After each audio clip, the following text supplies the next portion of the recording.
Patawarin mo na kami, no?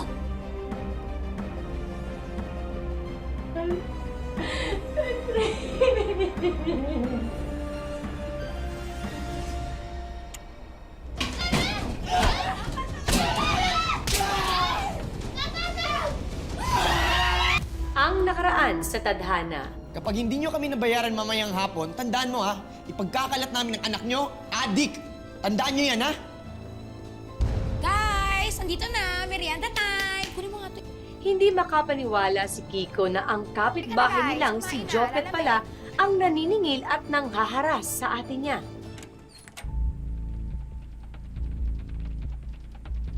Nay?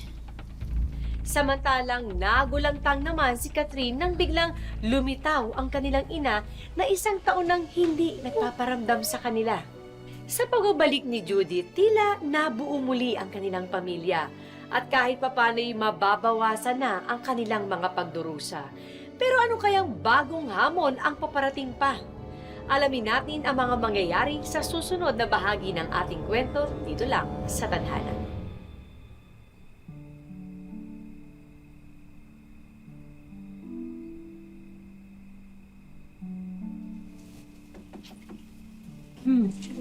Hindi ka pa natutulog.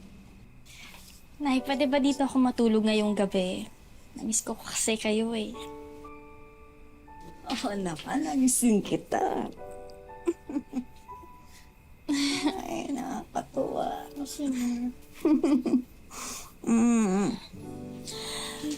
Talagang walang nabago dito sa kwarto ko ah. Mula nung umalis ako, ganito pa rin to. Nay naman eh. Nay, baka pwedeng ako rin. Tumabi rin ako sa inyo pagtulog. Sige. Yes. Dito na lang po ako. Dito na lang. Ay, nako, itong mga anak ko, nakakatuwa. Siyempre, ang tagal na rin natin itong hindi na Siksikan to. experience, di ba? Sige, sige, siksikan, sardinas.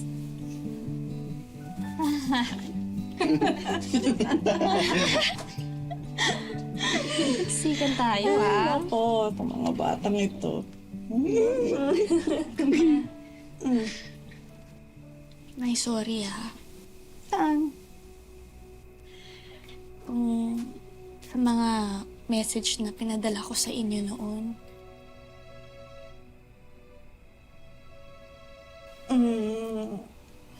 Hindi ko mapapagkaila. Nasaktan ako. Maraming beses na akong nawala ng pag-asa.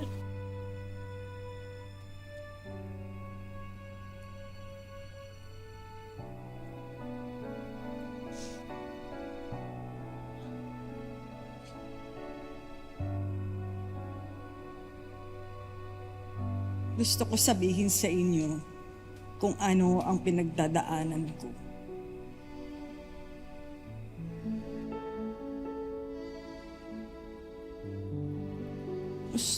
Gusto kong marinig ang mga boses niyo, ang itsura niyo.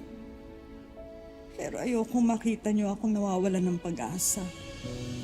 Ayokong pati kayo mawalan ng pag-asa. Pero alam mo, Catherine, napakinggan ko ang lahat ng mga pinadala mong voice messages sa akin.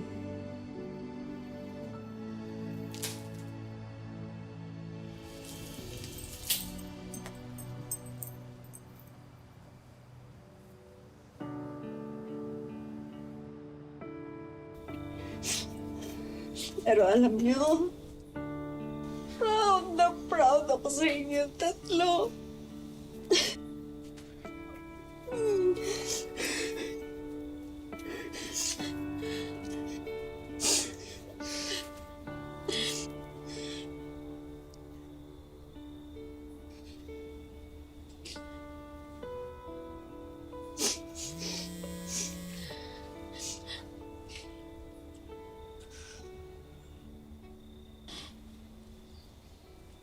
Pero ngayon, Nay, ngayon na magkasama na tayo, magbabayad yung mga tao nagpahirap sa atin.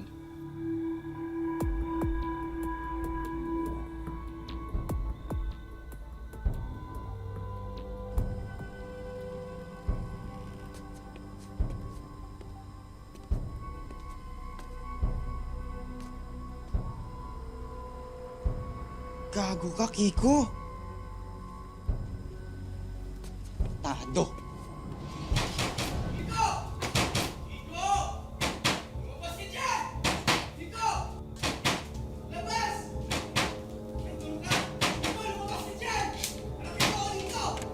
Ano bang Asa si problema Kiko? mo? Ano nangyayari? Ilabas siya si Kiko! Mamang-maangan ka pa? Ilabas niya si Kiko! Teka lang ha, sabihin mo muna sa akin kung ano bang nangyayari. Jobat, umuwi ka na! Tarantado ka? Ano ba tong gulong ito? Pasensya na tita ha, pitong anak nyo, pinagkakalat niya yung mga picture ko sa social media. Hindi pa niya inisip na matitihado ako? Anong picture? Ano ba to? Jobat, umuwi ka na nga! Tarantado ka pala eh.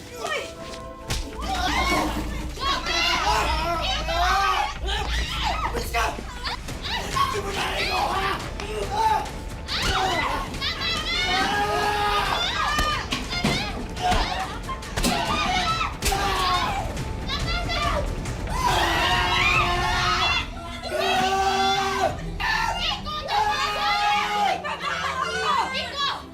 Ano ba problema mo?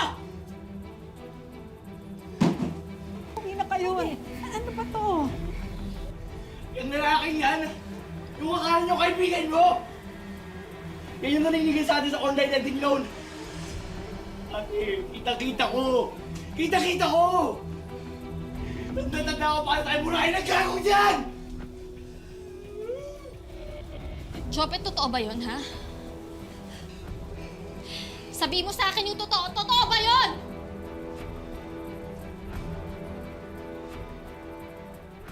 Oo, totoo yun.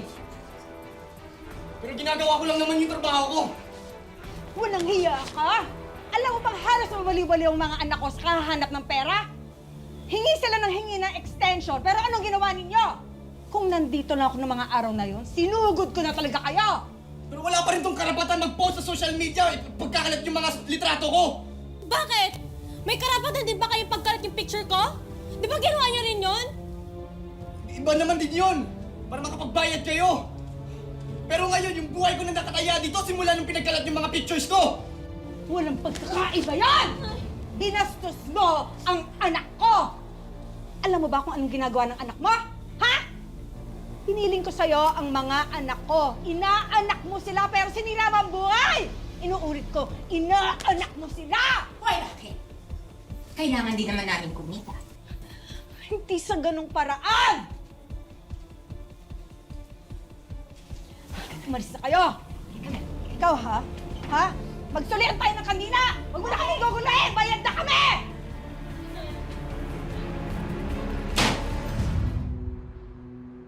Parang awa na ninyo, sir. Walang-wala ko talaga kaming may bibigay sa ngayon eh. Eh, utang-utang pa kasi kayo, hindi nyo nang pala kayang bayaran. Ano to, limos? Hindi pa pwede yan. Napautan lang ho kasi kami dahil may sakit ang anak ko. Ang sabihin nyo na lang kamo, Manang, manloloko kayo. Ganito na lang, Manang, ha? Ipapapulis na lang ho namin kayo, ha? Nakahanda na po ang abogado namin. Wow! Yes, ganyan! Alam mo, konti na lang ipopromote na kita.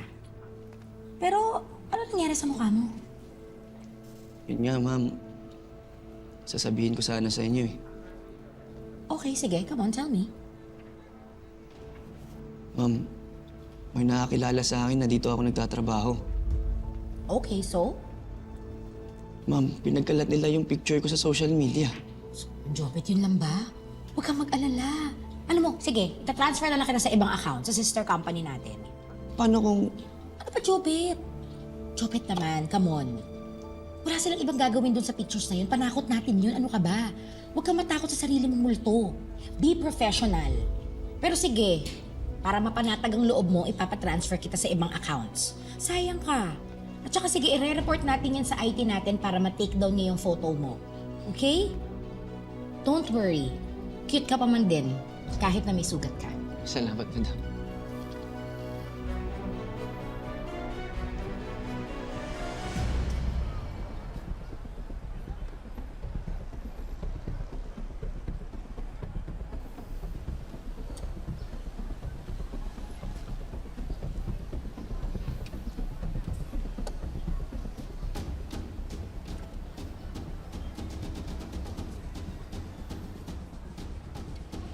Brad. Brad. Bossing. Bakit po? Dito ba nakatira si Jopet? Jopet. Dito po sa nakita niyo yung pangalawang building na yan. Yun po yung pangalawang apartment, dun po sila nakatira. Bakit po? Malaki atraso niya sa pamilya ko.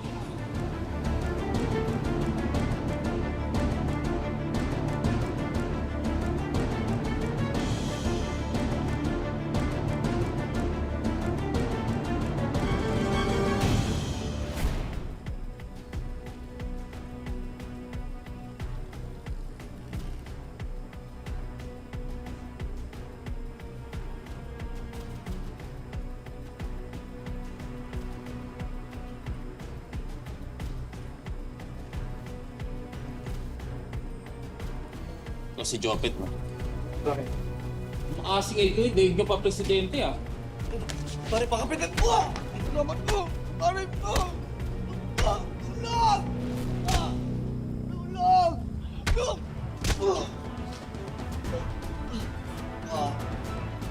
Pare, wag please! Pare po!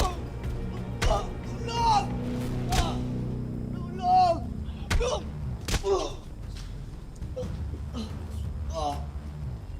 Pare, wag please!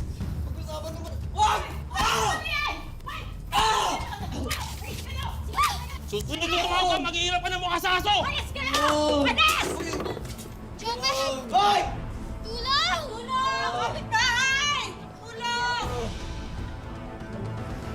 Tulungan ka, Tang. Rina, kailangan ko yun.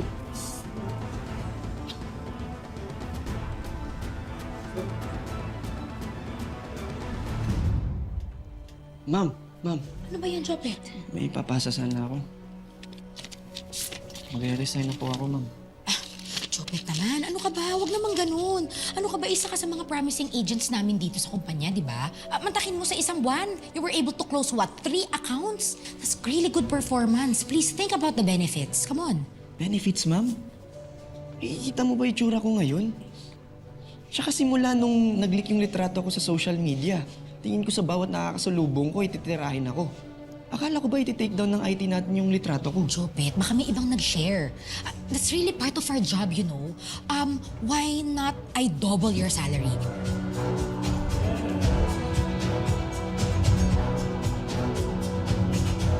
Ang ganda ng performance mo, Jopet. Sayang naman. Or bukas na bukas ita-transfer kita sa sister company natin. Pero huwag ka namang umalis.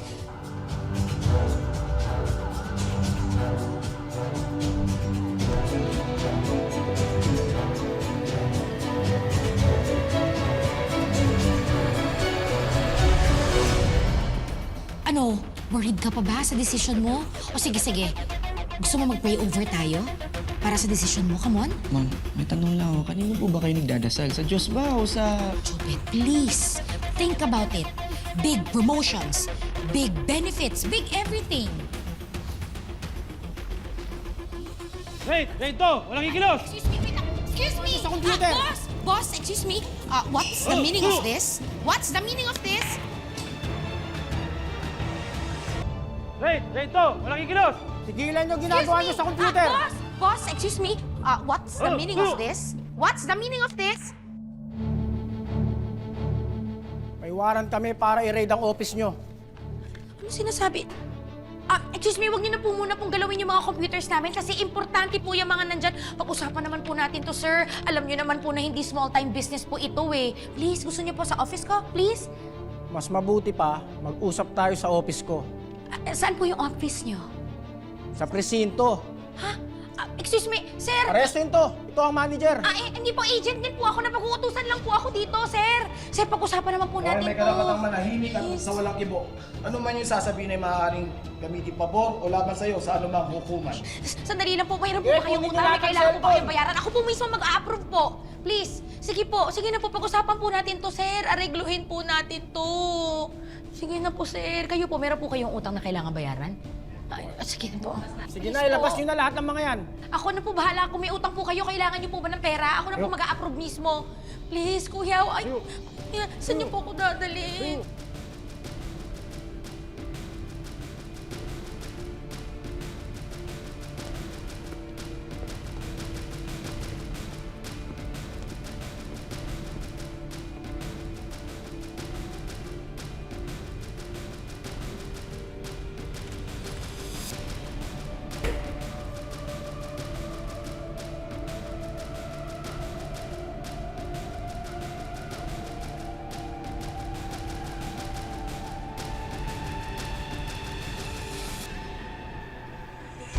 Boss!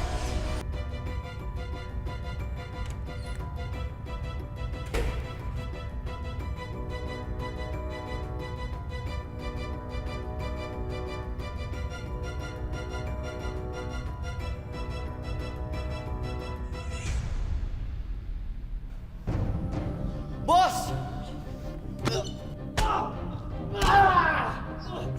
Gagukap! Tarantado ka! Pinahama mo kami! Gagandanin kita! Loko!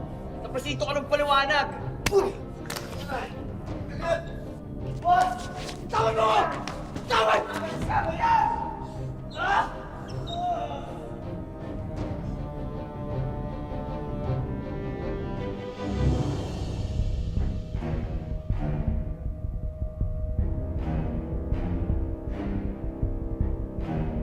Boss!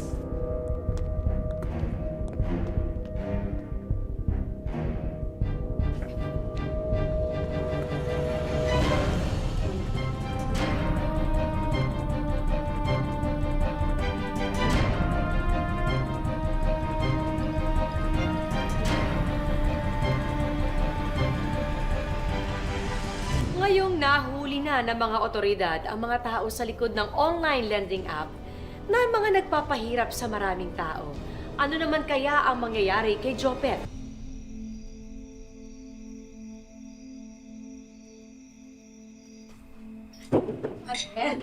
Catherine! Catherine! Mare! Mare, tulungan niyo ako. Mare! Judith! Mare, please! Catherine! Anong ginagawa mo dito? Mare, hihilisan ako ng tulong para sa anak ko. Nasa ama sa riig si Jopet eh. Nagtaguan sila ng employer nila.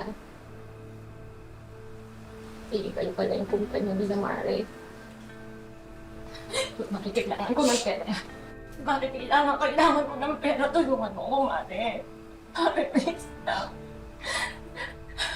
Mare. Catherine. Catherine, alam ko naman yung dinulot sa yung gulo ni Jopet. Oo, alam ko yun, nak. Pero sana, nak, sana wag mong kalimutan naman na minsan tinutulungan din naman namin kayo, di ba? Catherine, nandito ako ngayon para ihingi ng tawad si Jopet.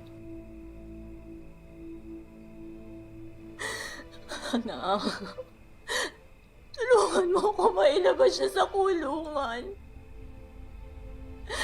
Parang awa mo lang. Bakit? Nung sagana kayo at humihingi kami ng tulong, anong ginawa niyo, ha? Di ba dinedma niyo kami? Halos masiraan kami ng ulo nang dahil dyan sa anak mo. Halos masira yung pamilya ko nang dahil dyan kay Jopet. Tama na. Pero Nay, Kung kinakailangan akong lumuhod sa inyo, Maglulumuhod ako sa inyo. Ate, parang awa mo na na. Patawarin mo na kami na.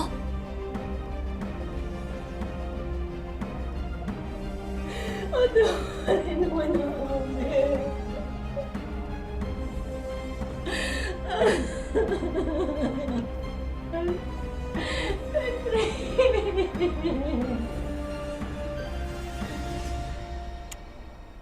Mare! Mare! Ano kailangan gawin yan? Tumayo ka dyan!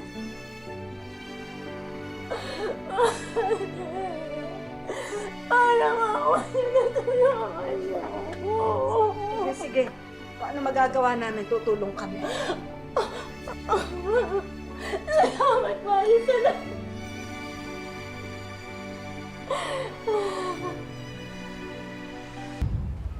Hayaan nyo. Kapag nakapag-abroad ulit ako, makakaluwag-luwag na tayo. Ay, ano ba naman yan?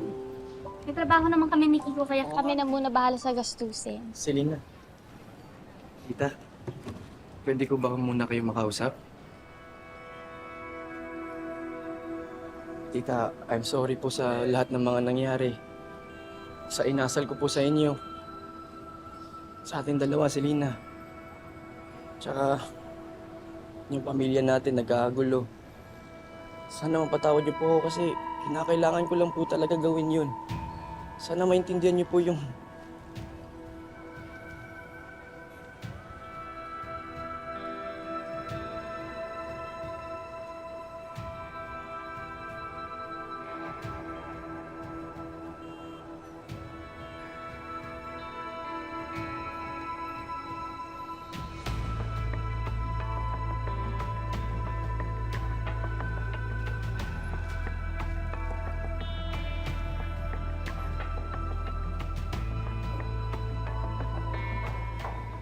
Tuwing may pinagdadaanan po tayo sa buhay, mabuting kumapit sa pamilya at mga kaibigan na pwede mong masandalan at paghugutan ng lakas. Magandang hapon mga kapuso, ako po si Marian Rivera.